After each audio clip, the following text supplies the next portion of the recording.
All right, this is a look at this polyurethane insert for the transfer case mount bushing. So in my case, it's not installed on a car, it's just in my hand, but hopefully you can reproduce these steps with the bushing in place. But anyway, this is a cheap Euro parts one, URO. I think it was about $13, $14 on Rock Auto, and I just bought it to mock this up. Uh, this is, of course, the insert. This is 95A Shore Hardness Thermopolyurethane. It's kind of a prototype. And then an installation tool, which is going to be used in conjunction with some of these bolts I had lying around to try and actually draw this in using kind of a press style, where we actually turn the bolts and it forces this through. With the bolts, I've got some washers, nuts. I got a little bit of just grease I left over from installing some other polyurethane bushings on my 944. Then just a couple sockets and a ratchet here that correspond to these bolts. So without further ado, let's have a quick look at the behavior of this bushing. Again, this is brand new, and I'm just going to use this bolt as a lever arm, and you can get a sense of the deflection that can be achieved with just really hand strength here on this bolt. So we'll do another test like that when this is installed and see if there's much of a difference at all. Prepare this, we're going to want to inspect the cavities of this mount. On this one that I got, there was quite a bit of casting excess around these holes here in the rubber. I perforated them with a knife just to get it out of the way. It's really, really thin, thinner than a sheet of paper. But the idea is that you don't want that bunching up and getting in the way as you're trying to drive this bushing in and getting it bound up and all. I didn't remove all of it, just I wanted to see if this was robust, as I'm sure there's also going to be some manufacturing tolerances with different manufacturers, and also if it's a existing bushing, these might be deformed in some way from condition and mileage. Without further ado, I'm going to go ahead and get a little bit of grease just on these insert faces of the bushing here. Got some shop towels, because I definitely will make a mess of this.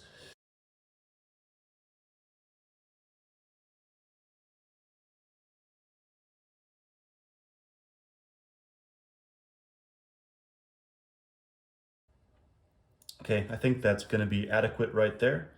I've just hit the outer surfaces. I didn't really do the top faces too much just because, well, it's not going to be going past anything, and we don't want road debris and grime to be sticking to this when it's installed. So no need to put grease there. So what I'm going to do next is show the fit up and the introduction of the installation tool. Let me just clean my fingers off.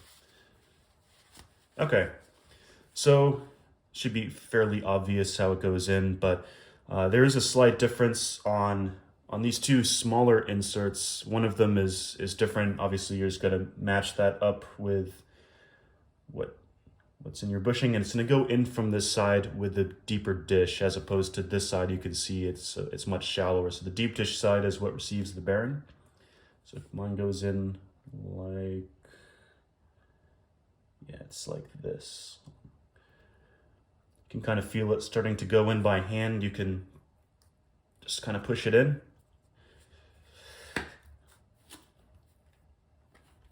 All right, that's pretty good. It's obviously a slight interference fit, but just to get it down that last little bit, and maybe you have more trouble than I did installing it, just take our installation tool.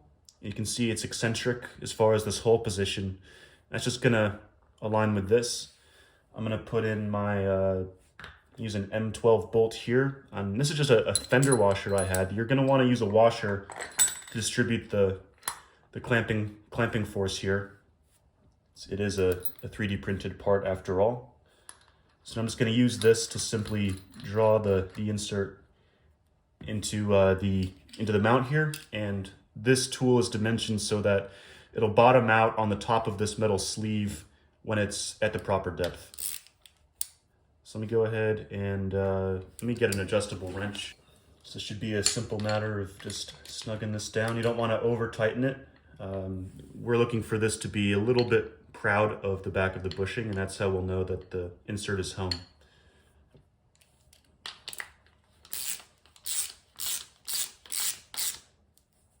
All right, that's nice and tight there. Sure enough, on our back side, it's just about flush.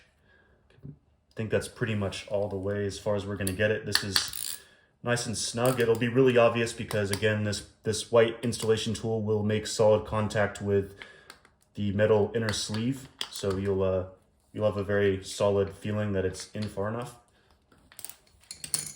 Let's inspect the work.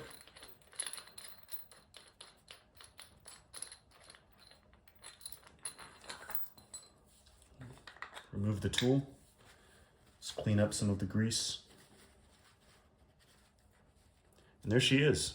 So this is ready for fitment. Let's do our deflection test that we did before we installed it. And there's still some deflection, but I'd say it's significantly less. It's not solid, but there is a much firmer feel. I know, again, this is not scientific. This is just a guy using some junk from around the house to prove a point, but it's notably stiffer. And another concern would be that this being a one-sided installation, is it possible that this could walk out over time? The answer is, I don't know. But this is in there very tight. And a second layer of assurance would be something similar to this. If you imagine that this was missing and it was just a ring that slid on there, and it would be about the same height as this metal standoff. That way, when this is installed in the cross member, that ring is preventing this purple insert from backing out. It would retain it in the orientation it's in. But as it is, I mean, this is incredibly tight in there. I think I'm going to struggle to push it out. I mean, if I really press on it, I was able to move it a couple millimeters and then it kind of sprang back. So anyway, that's all I have, but we'll see how this works.